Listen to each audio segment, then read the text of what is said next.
Hey everyone, before we dive in, make sure to hit like, subscribe, and drop a comment if you'd ever risk your life for something the galaxy called a monster. This story's about what happens when one human's compassion changes the fate of an entire planet. Now, let's begin. The air on Vern 9 burned like acid, thick with ash and static. The ground was a graveyard of crushed armor and metal bones.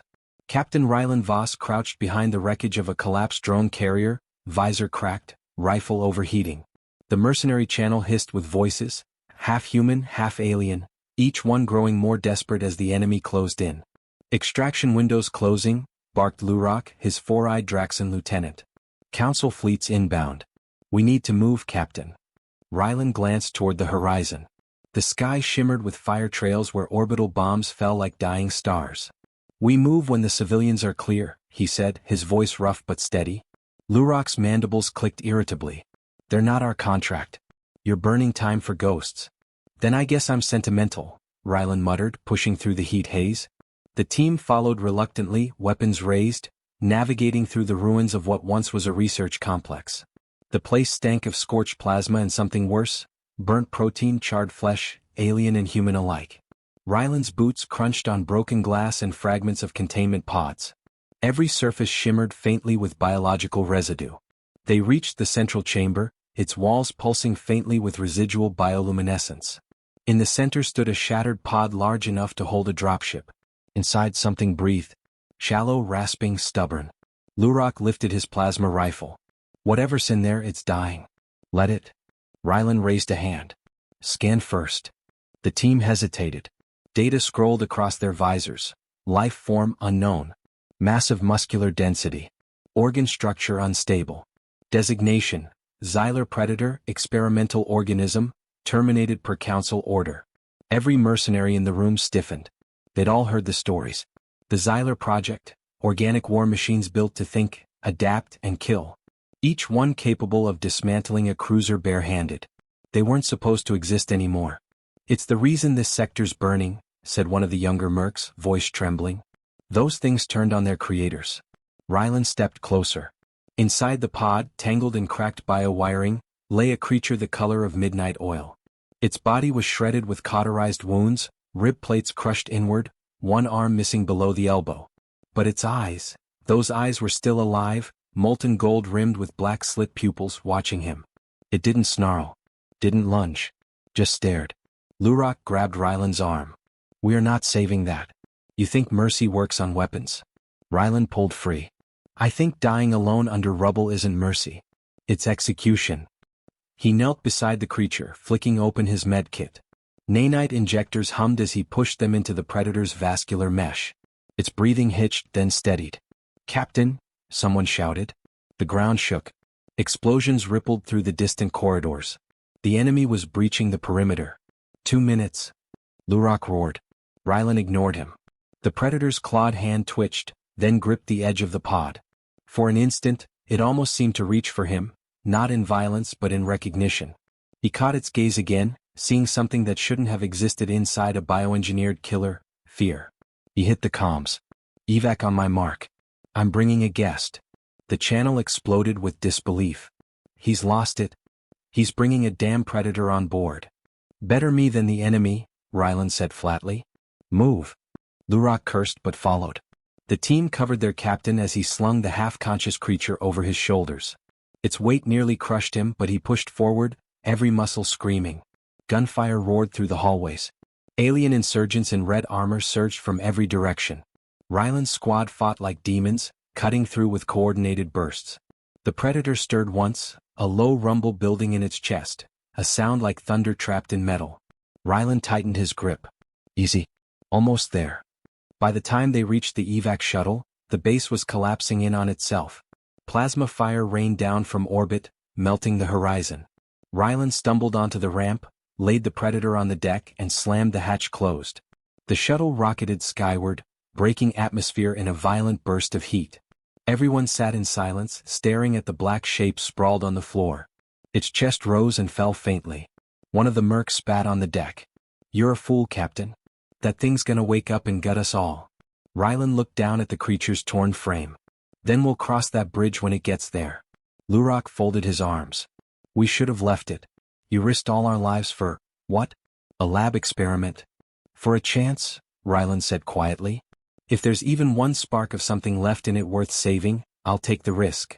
The shuttle's engines hummed, cutting through silence and disbelief. Ryland leaned back, exhaustion bleeding into his voice. We've seen enough monsters built to kill. Maybe it's time we tried building something else. The others turned away, muttering. No one spoke again until the ship docked with their carrier.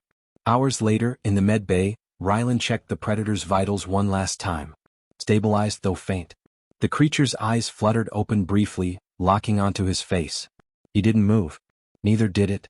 Then its breathing slowed and it went still. Ryland stepped back, releasing a long breath. Rest easy, he murmured. When he returned to his quarters, exhaustion hit like gravity. He barely noticed the faint hum in the ship's systems or the subtle distortion in the air. By the next rotation, alarms blared. Medbay containment. Empty. No sign of forced entry. No trace of the Predator at all. The crew panicked. Lurok stormed into Ryland's quarters, eyes wild. It's gone. You doomed us, human. But Ryland only stared out the viewport at the burning horizon below. No, he said softly. If it wanted us dead, we'd already be corpses. He turned, eyes distant but certain. Whatever it was, it's not our enemy anymore. Outside, far beyond the ship's lights, something massive drifted through the dark, silent, unseen but watching.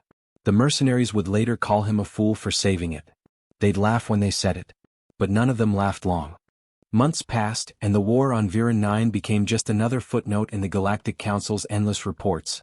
One more conflict in a universe addicted to them. Captain Ryland Voss was no longer a captain. His rank had been stripped, his record expunged, and his reputation buried under the convenient label of mental instability. To the mercenaries he once commanded, he was nothing more than the fool who saved a monster. Earth was quiet, almost too quiet for a man who'd spent half his life hearing plasma fire in his sleep. The skies over the Pacific shimmered with orbital docks and trade barges, yet Ryland lived alone on the edge of the Oregon coast, in a rusting prefabricated cabin that still smelled faintly of ozone and salt. He filled his days fixing drones, monitoring cargo routes, and trying not to think about the thing he'd carried from that burning world. But even on a backwater rock, whispers traveled fast. He first heard it from an old mercenary friend during a call across the deep net. The man's face flickered on the hollow screen, scarred and tired. You won't believe what's happening out there, Ryland. Remember that lab beast? The one you dragged out of hell? Word is it's still alive. Ryland froze, mug halfway to his lips. Alive. Not just alive. Hunting. The mercenary leaned closer, his voice dropping. 3 slaver fleets gone dark near the Karth Belt. Ships ripped apart, clean, surgical. No debris patterns match known weapons. Council analysts found claw marks on hull fragments. Big ones. Ryland didn't respond. He didn't have to. His friend sighed and added, they're calling it the ghost of Vern. Some think it's protecting human routes. Others think it's cleansing its creator's mistakes. Either way, it's out there. The transmission cut out before Ryland could reply. That night he couldn't sleep. He kept replaying the look in the creature's eyes, the flicker of awareness that didn't belong to a weapon. It had been dying then, body collapsing under the weight of its own engineered perfection. Yet it had lived. And if the stories were true, it wasn't just living, it was choosing. The Galactic Council took notice soon after. Reports of annihilated pirate dens, raided smuggling convoys and silenced merc groups began clustering around human colonies. The Council's investigative broadcast, Stellar Affairs, ran a special feature. Unconfirmed sightings of an unidentified bioweapon, presumed of Xylar origin, near human territory. Civilians are advised to report any contact immediately. Subject classified as Class Omega threat. The image they used was distorted, captured from a damaged surveillance drone. Still, Ryland recognized the silhouette, the elongated spine, the ridged limbs, the faint glow that shimmered across its armor like starlight on oil. The media spun its myths fast. Some called it an avenger. Others a ghost. Children on the outer colonies whispered bedtime warnings about the monster that punished those who hurt humans. But mercenaries, the ones who knew better, just shook their heads. That fool's mercy unleashed a storm, they'd say. Ryland Voss doomed us all. He tried to ignore them. He failed. By the time he left his cabin for the orbital shuttle to Luna Station, rumors had spread faster than light.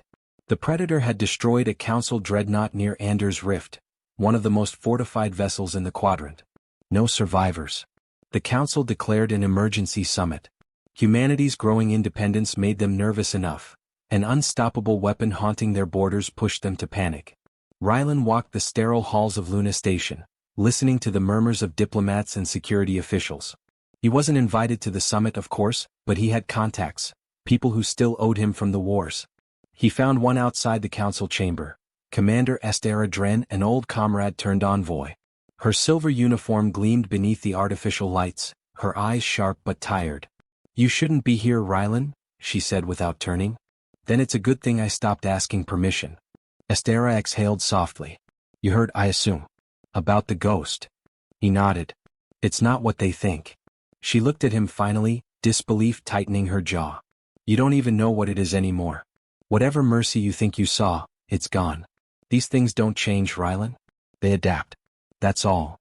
He shook his head. "You're wrong. It remembers." Estara's expression softened for a moment, just a moment, before the mask returned. "If you're right, that makes it worse. The council's preparing to authorize an extermination protocol. They'll burn every human world it's touched just to make sure." The words hit like shrapnel. "They'll what?" "Containment by sterilization. They can't risk the narrative that humanity bred sympathy into a weapon. It undermines their control." She hesitated, then lowered her voice. "You should leave the system, Rylan. Before they decide you're the reason it's still alive." He almost laughed, but the sound came out hollow. They already decided that years ago. When he returned to his quarters that night, the station's artificial gravity felt heavier somehow. He poured himself a drink and stared out the viewport at the curve of Earth below. His home, fragile and blue against the void. He tried to imagine the Predator seeing it, remembering it, guarding it. It sounded insane. But everything about that creature had defied sanity from the start. The next morning, the council meeting broadcast went live across every frequency. Rylan watched in silence as alien ambassadors debated the threat. Its actions demonstrate independent thought. Independent thought in a weapon is heresy. It must be destroyed before it inspires the humans further. When Rylan's image appeared briefly on the screen, a photo from his discharge record, one delegate spat the words, "This is the man who taught it compassion." He turned off the feed. Outside the station's hull, a comet streaked by, too low, too controlled, moving against orbital traffic. Rylan frowned and leaned closer to the viewport.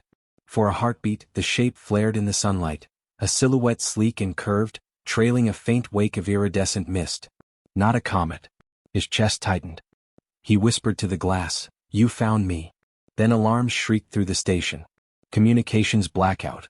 Orbital sensors scrambled. Somewhere below, on the dark side of Mars, a transmission broke through encrypted channels. 3 words. No sender ID. No source coordinates. Unidentified organism inbound. Every news outlet called it an attack. Every military channel called for containment. But Rylan didn't believe that. Not for a second.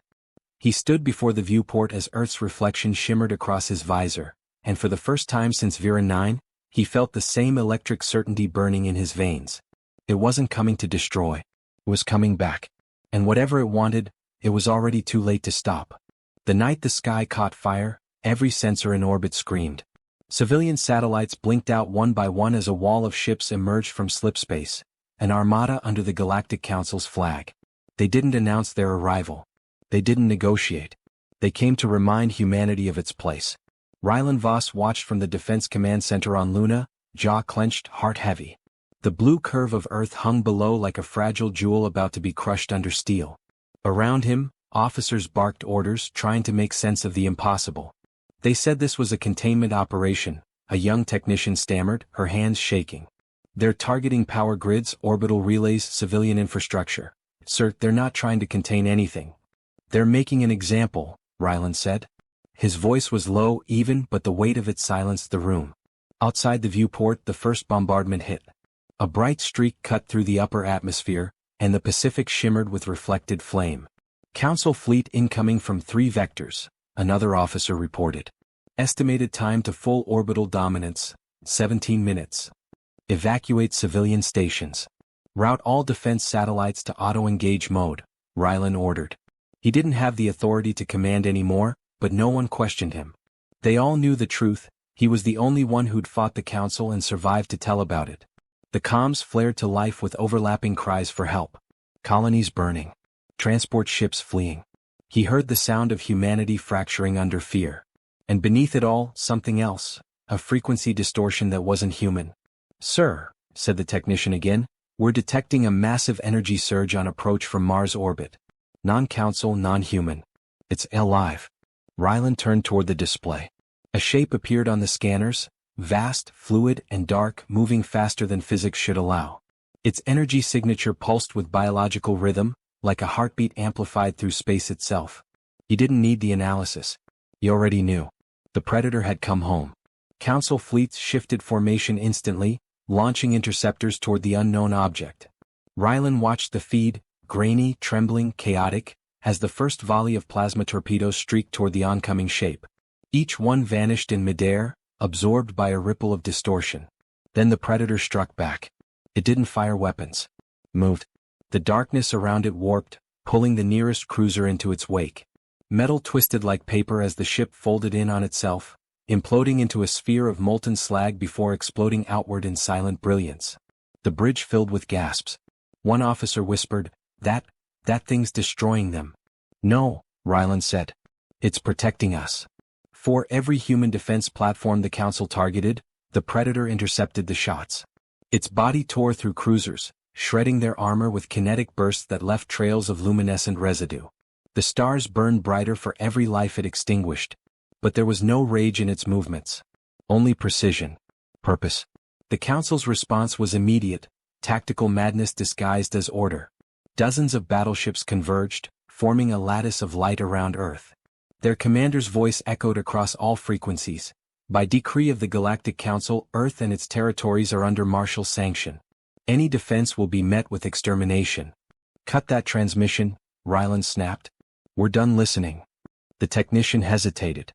"Sir, they'll cut it." She obeyed. The voice disappeared, replaced by the deep rumble of energy discharges shaking the moon's surface. Ryland stared at the tactical map as the Predator tore through another wave of ships. He couldn't tell where it began or ended. Its form flickered between physical and ethereal, like it existed halfway between realities. Then, for the briefest instant, the creature slowed. Every monitor in the command center went black. The lights dimmed. Static filled the air, and a low frequency hummed through the floor. A moment later, a distorted voice came through the comms, broken, raw, and unmistakably familiar. "Protect." "Ryland." The technicians froze. Someone whispered, "It spoke." Ryland felt his chest tighten. He could barely breathe. That voice shouldn't have been possible. The Predator had never spoken a human word before. Outside, the creature accelerated again, intercepting a Council dreadnought as it prepared to fire on Earth's equatorial line. The collision flared like a newborn sun. Fragments of burning metal rained into orbit, painting streaks of red across the void. Humanity's defense systems, outdated, overwhelmed, joined the fight. AI drones, rail platforms, and automated frigates synchronized their targeting under Ryland's command. He coordinated with calm precision, each order carrying the quiet authority of someone who'd already died once for his choices. The Predator mirrored his tactics perfectly, as if it could anticipate his thoughts. When Ryland ordered a defensive maneuver, the creature executed it before the command even reached his crew. The battle became a symphony of destruction, human steel and alien flesh moving as one.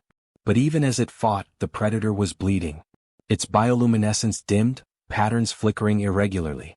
Each time it destroyed an enemy cruiser, its movement slowed fractionally. The Council's weapons were finding their mark. Ryland slammed his fist on the console. "Pull back, damn it! You'll tear yourself apart."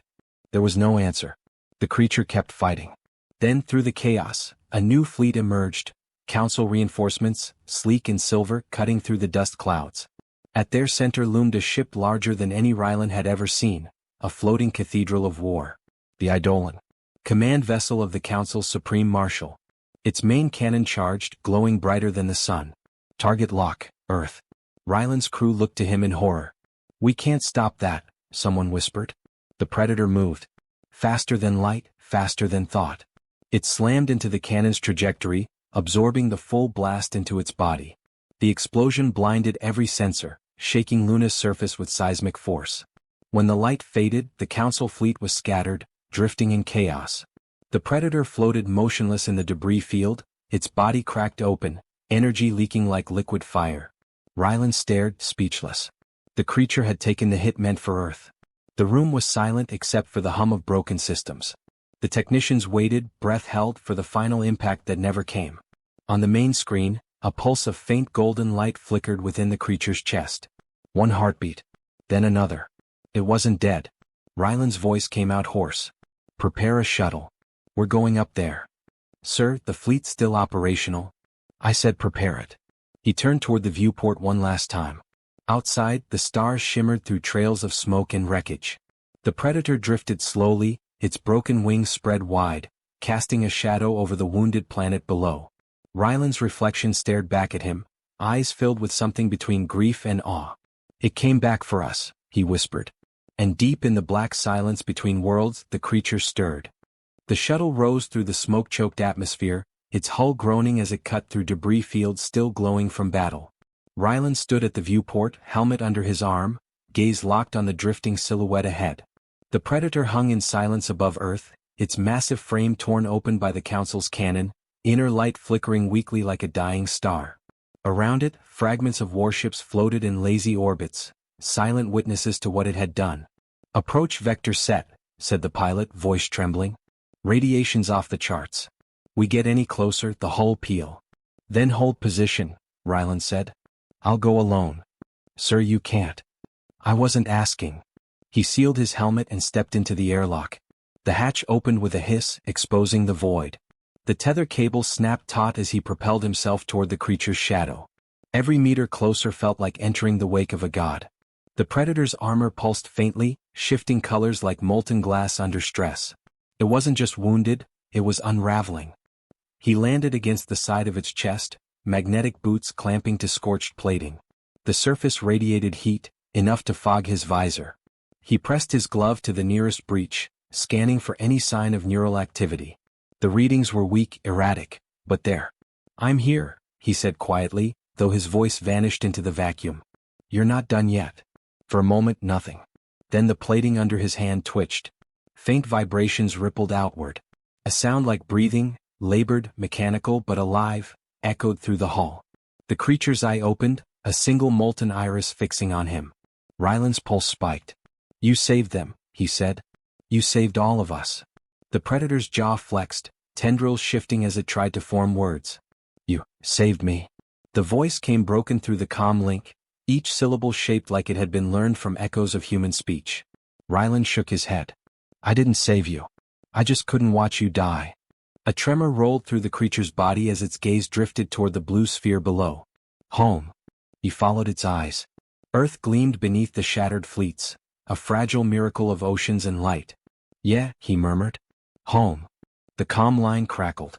A new signal overrode the channel, Council encryption, sharp and cold. "Unidentified organism detected.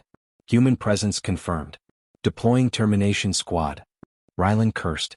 Through the viewport of his visor, distant flashes appeared, small silver dots cutting through the void in formation. The Council's assassins were coming, their ships sleek and predatory, armed with antimatter lances designed to erase biological targets at the molecular level. The Predator's claws flexed, muscles trembling as it tried to rise. Rylan felt the vibration travel through the plating. "No," he said. "You can't fight them like this." The creature's reply was little more than a growl. "Protect." "Rylan. You already did. Now let me return the favor." He disconnected his tether and climbed toward the nearest wound in its chest. Inside, the structure was a cathedral of living metal and light. Biotissues merged with crystalline veins, each pulse sinking to a heartbeat that faltered more with every second. He found what looked like a neural conduit and linked his suit's power source to it. Energy surged through the interface, stabilizing the fading rhythm. The Predator shuddered violently, a deep roar vibrating through Rylan's bones. "Stop," it rasped. "You die." Rylan gritted his teeth. "Then we die together." The assassins arrived. Their ships released squads of humanoid drones, sleek, featureless killers that glided through the debris field like silver wraiths. Energy lances ignited, painting lines of white fire across the void.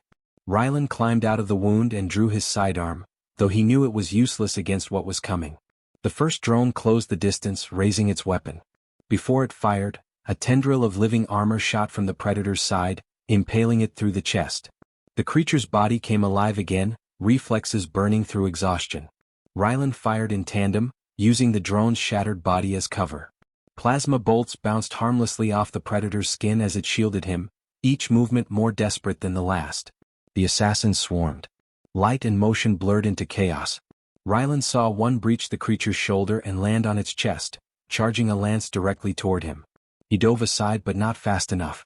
The weapon fired, an incandescent beam slicing through the air. The predator moved faster. It caught the blast with its own hand, absorbing it into its body. The shockwave knocked Ryland backward, his oxygen gauge screaming. He felt himself spinning, tumbling into open space. Then something huge caught him. A clawed hand, careful as it closed around him, pulling him back to safety. Through the cracked glass of his visor, he saw the creature's face, half ruined, half luminous, gaze locked on him with a strange human grief. "You live," it murmured. Ryland tried to speak, but his lungs were failing. "Not for long," he managed. The predator tilted its head, studying him, then pressed its remaining hand against his chest. Energy coursed through him, searing, electric, alive. His body convulsed as light flooded his veins. The pain was unbearable, yet he couldn't look away. "Share," the creature said softly. "Life, yours, mine." Ryland gasped, feeling something foreign thread into his consciousness. Memories not his own flashed before his eyes. Jungles of alien worlds, laboratories filled with screams, the cold touch of scientists who built monsters. And through it all, a single memory burned brightest. His face, kneeling beside it on Vern 9, refusing to walk away. The connection snapped. Ryland collapsed against the armor, vision blurring. The predator roared again, its body igniting with radiant energy. Tendrils of light coiled outward, striking through the assassin drones in brilliant, silent eruptions. The Council's fleet faltered. Their transmissions filled with confusion, panic, disbelief. No one had ever seen a creature wield life itself as a weapon. When it was over, the void was still. The predator's glow dimmed, flickering like embers in wind. Ryland's heartbeat echoed faintly through its neural core, now intertwined with its own. He lay motionless, drifting in its grasp, half-conscious but alive. "You did it," he whispered. The creature's voice came faintly, almost peaceful. "Together." Ryland tried to smile. "Guess that makes us both fools." The predator didn't answer. Its wings unfurled one last time, vast and luminous, casting a pale light across the scarred planet below. The glow spread outward, dispersing the radiation clouds, restoring power to the shattered orbital grid. Then it went still. The surviving Council ships retreated, dragging their wounded away from the battlefield. No one dared fire another shot. As rescue crews scrambled to reach him, Ryland stayed beside the motionless form, one hand resting on the creature's armor.